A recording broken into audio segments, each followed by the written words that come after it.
This is the Less Insurance Dependence podcast show with my good friend Gary Takacs and myself, Narain Arul Raja. We appreciate your listenership, your time, and most of all, we appreciate your intention to reduce insurance dependence in your practice.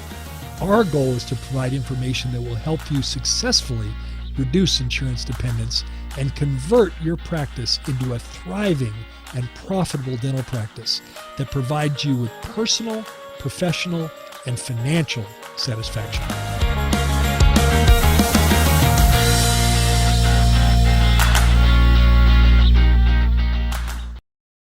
Hello, everyone. Welcome to the Less Insurance Dependence podcast, the official podcast of the Reducing Insurance Dependence Academy, www.rid.academy. Membership to the Academy is a gift from Gary and I in appreciation for your listenership. Visit rid.academy and do not forget to register. By registering, you will have access to all of our resources and a free pass to all of our events, including our annual summit. I am Narain, your co-host. Today's podcast is titled 3 Tips to Significantly Increase Your Conversion Rate. We're going to define what a conversion rate is, but hold on. I have a quick announcement to make. We have our Thriving Dentist Live Summit coming up on the 5th of March. It's going to feature a lot of different panelists, who's who, plus Gary as a keynote. And the topic we'll be covering is successfully building and growing a dental practice in 2025. Successfully building and growing a dental practice in 2025. Gary, any comments? March 5th, 7 to 9:10, 2 hours of CE, thrivingdentist.com/events. Yeah, I'm excited about that one, Naren. This is the first time we've done this format of the Live Summit. We're doing it early in the year. It's March 5th with the idea that it'll set the stage that will help you make 2025 your best year yet. We've got an entire panel of contributors. As Naren mentioned, he and I will be providing short keynotes followed by panels that will moderate and lots of different information, all of it geared towards making 2025 your best year yet. Get 2 hours of CE, no fees. We're waiving tuition because we appreciate your listenership. And most importantly, so not only will you get 2 CEs, which is great, but you'll also be armed with information you can apply quite literally the next day in your practice to strengthen your practice. So come join us. Be well worth your time. Thank you, Gary. thrivingdentist.com/events. Looking forward to seeing you there. So let's jump into today's topic. You are a master, I would say master when it comes to conversion rates and helping practices book all new patient appointments. Define conversion rate. There'll be some listeners there and that term, they may not know what that means. So define conversion rate. Yeah, thank you, Gary. Yes, conversion rate is the percentage of new patient callers who book an appointment. So let's say 100 new patients are calling and 35 of them book a new patient appointment. The conversion rate in that particular example is 35%. By the way, the average in the United States, according to ADA, is 1 out of 3. So most practices get 100 calls, only end up booking 1 out of 3 new patient appointments. So benchmark this, Naren. You've heard me talk about it, and you can call a friend if you want, but benchmark it in the way at Thriving Dentist, how we benchmark and grade call conversion rate. Yeah. Gary wants to set reasonable targets, right? A practice who's doing 35%, telling them to hit 90%, it's kind of impossible for them. So typically, Gary would recommend 70% as an A. In other words, 7 out of 10 new patients booking an appointment is an A. And the simple reason it's not, I would love to be idealistic and say our goal is 100%, but that's not realistic. And It does no good setting unrealistic targets. Yeah. But 70, and this is a different scale than we remember in elementary school. Right. 90 is an A. Yeah. Yeah. This is different. 70% or above is an A. Keep going, Naren. 60 is a B. And 60 to 70 is a B. In the range. 60 to 70 is a B. Anybody between 50 and 60 is a C. Of course, we really strive for Bs or As. We don't want Cs. What's less than 50? Fail. Yeah. Yes. And so the average is a third, 33. Where's that? Fail. Yeah. And so I'm asking our listeners, what's your conversion rate? Great question. I think And if you 90% don't of the know people that, have no idea. They will right. think it's great, but it's not a number. They don't have the number. But why So do they they don't think it's know. great? Because they handpick the team, they like the team, and they usually get anecdotal evidence by asking the team. And the team says, yeah, we are crushing it. We are doing great. It's like asking your son who's 10 years old, how did you do in math? And he didn't get an exam paper back. He's like, I crushed it. Only when you get the exam paper, yes, he crushed it, or maybe not. We don't know till you look at the exam paper or the report card. I'm gonna go even more bold with our listeners, Naren. Doctors, if you are not tracking your conversion rate, you have no idea how your phones are being answered. And furthermore, if you are not recording your calls, listening to those, and using that information in a very positive, constructive way, you have no idea how your phones are answered. And I will tell you that there are listeners that are in denial right now, saying, I don't record my calls, but I absolutely know how my phones are being answered. And I'm going to politely suggest that unless you can back it up with data, you don't know. You don't know. And I don't mean that in a negative way. So let's talk about how you can get an A on the report card. This is something that can make a big difference. And I want to frame it, Naren. I want to frame it by example. A new client of ours called me shortly after we started working together. And he said, Gary, I need help with new patients. I'm only getting 12 new patients a month, and my goal is 35. And I'm getting, which is roughly a third of what his goal was. Right. And he said, should I do some Google paid ads? Should I do some Google pay-per-click ads? And I said, well, wait a minute, before I answer that question, is the problem that you're not getting enough calls? Because if that's a problem, that's a marketing problem. And we need, a marketing agent to help us with that, a marketing agency to help us with that. Are you not getting enough calls? Or are you getting the calls, but not converting them? And of course, he said, Gary, I have no idea. I have no idea. I said, well, let's get that information, and then let's make sure we're solving the right problem, right? Because if we're not getting enough calls, that's a marketing problem. Yeah. There's solutions for that. If you're not getting the conversion, then that's conversion. That's some training conversion. We can get the right answer there. So sure enough, we do the research and discover he's getting 50 calls a month, hard data, and he's converting 25%. So he's below the national average of 33%. Right. By the way, what's his score on our grading scale? 25%? F50 is the minimum to get anything other than an F. Yeah, failing. Yes. And so I said, well, I shared this data, and he goes, oh. And I said, well, how much training have you done with your team on phone, training, phone skills? And he said, altogether, he's got a great sense of humor. And he said, altogether? And I said, yeah, just ballpark it for me. He goes, well, let's see. Altogether, that would be 0. And we laughed because it was comical. He was baiting me altogether. Just round it. You don't have to give me an exact, minutes, but just how much? Altogether, 0. I said, well, then let's start and do some training. You've got a couple. I've met them virtually. You've got some amazing admin team members. Their hearts are in the right places. They've got skills, and let's do some training. First round of training. And what we do in the training is I go through a bunch of calls, come up with 6, and I pick them strategically based on different things happening with the call. And 4 of them are good calls. And good is simply defined as they made an appointment. And 2 that need work. Naren, if a good call is made an appointment, what do you think a needs work call is defined as? Good call who made an appointment? So a good call is defined as made an appointment. Oh, yeah. What's a needs work call defined as? Not made an appointment. Didn't make an appointment. Didn't make an appointment. It's pretty black and white. Yeah. That's it. And then notice the science behind this. What's the ratio of good to needs work? 2:1. 2 good, one. What does that do in terms of the psychology of training and support and a safe environment?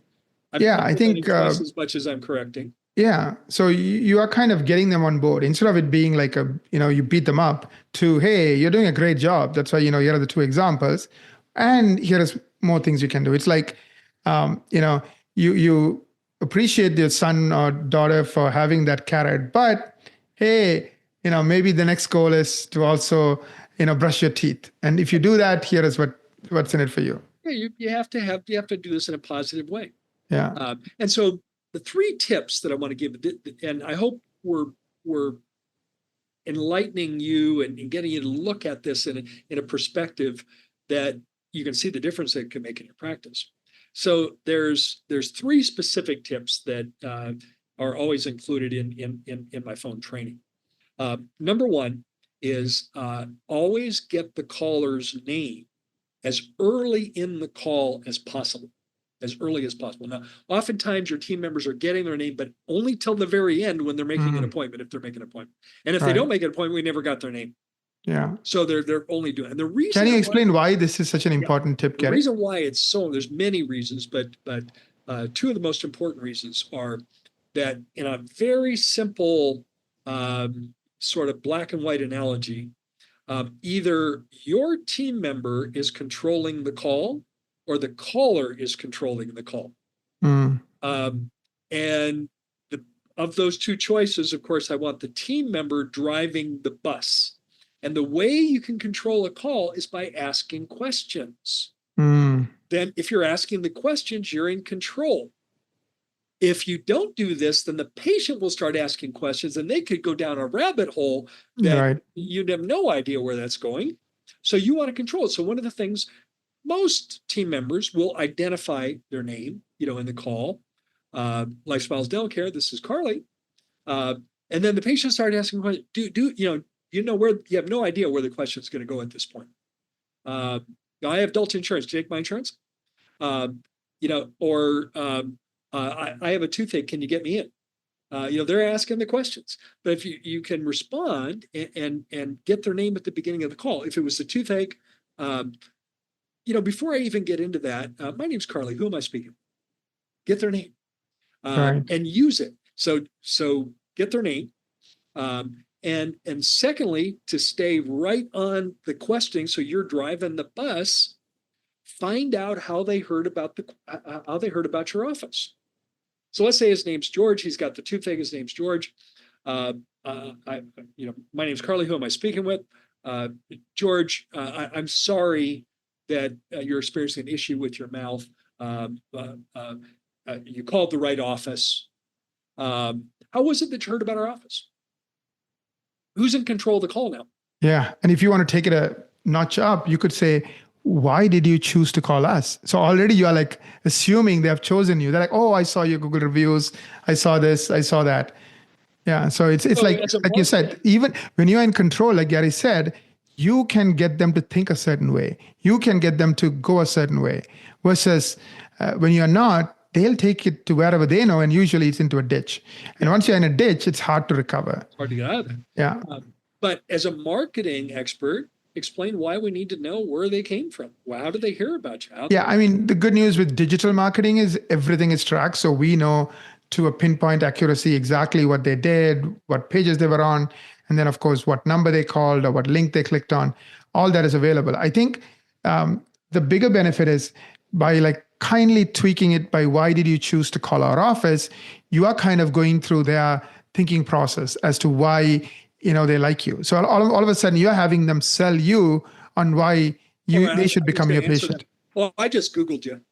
I just Googled toothache and you came up. Exactly. Go ahead. Take it from there, Aaron. Yeah. So I'm so glad you did that because, Google loves us. We have 200 reviews on Google. And as you can see, Google recommends us regularly. We get thousands of people finding us through Google. So you are now reinforcing something that they were half sold on. And you are like saying, oh yeah, absolutely. It could go to the right place. Different way, which leads me to the third point. It could be, I just moved to the area. I met my neighbor next door. I asked my neighbor for a dental recommendation. They highly recommended you. Where I would take that is, tell me the name of your neighbor. Oh, her name's Cheryl. Oh my gosh, Cheryl's such a wonderful patient. I am so happy that she directed you to our office, you called the right office. So that leads me to the third point. Third point is find a way to connect with the caller. Don't just process the call. Find a way Mhm. to connect with them somehow. It's not relationship. I want to emphasize that. It's rapport. I think the Mhm. best we can do on the phone at that first, call is have some rapport. Have some rapport. And relationship would be, beginning a relationship, once they come in, and then we deepen that rapport to develop into a relationship. But I want the outcome of that call to have some rapport with the caller, because first of all, having rapport leads to a couple of things. One is the likelihood that they'll keep the appointment goes up when they have rapport. The likelihood they're going to keep it goes up. And secondly, the likelihood they're going to respond to any of your recommendations once they come in goes up, because there's some connection, there's some personal connection there, and very important. So those are the three tips. Get the caller's name at the beginning of the call. Think of your team member as driving the bus. And typically it'll have to be, you might have to derail the direction of the call because they're asking questions about this and that. How much is a crown? How much, whatever they're asking. You can say, before I even get to that, again, my name is Carly. Who am I speaking? And I think that opens it up for the beginning of that rapport, getting their name. Now use it and ask the second question, because now I'm two questions in a row. Cheryl, how was it that you heard about our office? Or use the language you used, Aaron. Yeah. What made you choose our office and call our office? What was it that made you choose our office? Mhm. I like that. I like that tweak. That's a good tweak. And then connect. Now the connection, I can't really, I can't systematize it here, in a role play, because it really depends on what we're hearing from the caller. So can you define the difference between rapport and relationship? I think I know the answer, but I want you to hear from you, It's Gary. the beginning of a relationship. It's a connection. So, for example, when I coach our clients and team members on this, oftentimes calls have a series of missed opportunities. And the missed opportunities often fall in this connection. For example, the caller might say, I just moved to the area and I'm looking for a dentist. And so what do we know? Just on what we just heard in that statement, they're new. Mhm. And so I might, hopefully I've got their name. By the way, George, you mentioned they just moved here. Where did you move from? Find out where they moved from. I think you're reminding me of the book, How to Win Friends and Influence People. So one of the ways, I guess, to create rapport is be interested in them, you know. Yeah, be interested in them. Mhm. In that same book, Dale Carnegie said that for many people, the sound of their name is the sweetest sound they'll ever hear. Yeah, yes. If your name's Elmer, I don't know if that applies, but I don't think we have very many Elmers anymore. But for most people, the sound of their name Yes. is personal, and it provides some connection. So those are the three takeaways. The other thing you have taught me, Gary, is find something in common or like appreciate them. Like a husband is in the military, your wife is in the military, just appreciate them. We all like to be appreciated. Recently, I did some coaching with an office in Pensacola, Florida. And those of you that know Pensacola, Florida, know that the economy is dominated by a very large Air Force base. And the caller said, my husband just got transferred to the base here, and I'd like to make an appointment for he and I. And the opportunity there is to say, hey, before I even get into making you an appointment, first of all, you called the right office, but would you do me a favor and please thank your husband for his service from me and all of us here at the office? That's We amazing. appreciate your husband. I mean, you think that patient's going to ever go anywhere else when you start out with that? She's made to feel special, right? Like in 2 seconds. Yeah. So I hope we put some things in your thinking cap here about conversion rate, about what to do to change it, what kind of a score to use. Yeah. I'd like to, I've kind of declared 2025, Naren, for our listeners of the Less Insurance Dependent podcast, the year to take action, the year to take action. So if you're taking that suggestion, what are some things you can do to take action? Well, a couple things. Neither one of them cost any money. Set up a marketing strategy meeting with Equa. You can go to equa.com/MSM and learn how you can replace the insurance companies with Google as your source of new patients. by Master in Search Engine Optimization. And if you really want to get serious about resigning from PPO plans, I would love myself and my team to coach you and to help you successfully resign from PPO plans. If that was your interest, go to thrivingdentist.com/CSM.